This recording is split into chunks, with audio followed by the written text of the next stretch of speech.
నా పేరు నెక్కిలి వెంకటేశ్వర్లు. నేను యూడిఆర్ఏసిఎస్ కొత్తగూడెం నందు విధులు నిర్వహిస్తున్నాను. ఈరోజు ఉదయం పూట తెల్లవారుజాము 4:30 గంటలకు నమ్మదగ్గ సమాచారం మేరకు కొమ్ముగూడెం గ్రామంలో ఒక ట్రాలీ ఆటోలో బియ్యం లోడ్ అవుతున్నట్టుగా సమాచారం అందగా నేను అధికారులకు తెలియపరిచి అట్టి ఆటోని సీజ్ చేసే నిమిత్తం ప్రదేశం వద్దకు చేరుకున్నాను.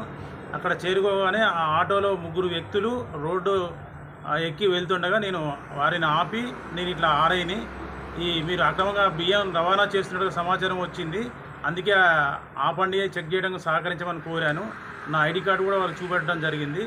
అందులో ఒక వ్యక్తి మీద ఆల్రెడీ సిలిండర్లు అక్రమంగా రవాణా చేస్తున్న వ్యక్తి, అతని మీద కేసు కూడా పెట్టడం జరిగింది. అతను నన్ను గుర్తించాడు. అయినప్పటికీ లేదు సార్ వదిలిపెట్టండి మమ్మల్ని అని చెప్పేసి నన్ను 3 ఆ వెహికల్ నుండి ఫోటోలు దిగనీయకుండా కిందకి దిగి నన్ను బదిలాటం మొదలుపెట్టారు. లేదు, ఇది కంప్లైంట్ కంపల్సరీ కేసు రాయాల్సిందే, మీరు ఇట్లాంటివి చేయొద్దు అని చెప్పాను.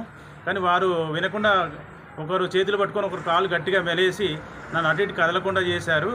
మీరు కావాలంటే డబ్బులు ఇస్తాం కానీ మీరు లేకపోతే మిమ్మల్ని ఇక్కడ కదలనియము, మిమ్మల్ని ఏమైనా చేస్తామని బెదిరియడం జరిగింది.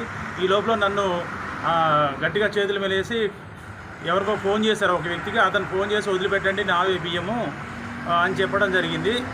అది కుదరదు, మీ మీద కూడా కేసు రాస్తామని చెప్పడంతో అతన్ని మీరు దాడి చేసి అతని మీద ఎట్లయినా ఆటో అకౌంట్ తీసుకురండి అని చెప్పేసి ఆయన ఫోన్లోనే స్పీకర్ వినిపించి చేయడం వల్ల ఆ లక్ష్మణ్ అనే వ్యక్తి, బండి భాస్కర్ అనే వ్యక్తి, అలాగే ఈ అజ్మీరా లక్ష్మణ్ చింతలతండ అనే వ్యక్తి ఆయన కొడుకు, 3 కలిసి నా మీద దాడి చేసి నన్ను పక్కన రోడ్డు మీద ఉన్నట్టు పక్కన చేయిలోకి కూడా నెట్టుకొని పోయి అక్కడ నా చెప్పులు కూడా అటు ఇటు పోయిపోయి నా కాళ్ళకని ముళ్ళు గుచ్చుకున్నాయి.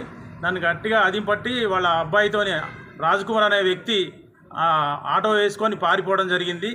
ఇవన్నీ మన ఆదినారాయణ అనే వ్యక్తి ఆదేశాల మేరకే చేసి వాళ్ళు నన్ను ఇట్లా చేయడం జరిగింది. ఆ మేరకు నేను పై అధికారులకి విషయం తెలియపరిచి మా జులూరుపాడు పోలీస్ స్టేషన్లో పిటిషన్ ఇవ్వడం జరిగింది.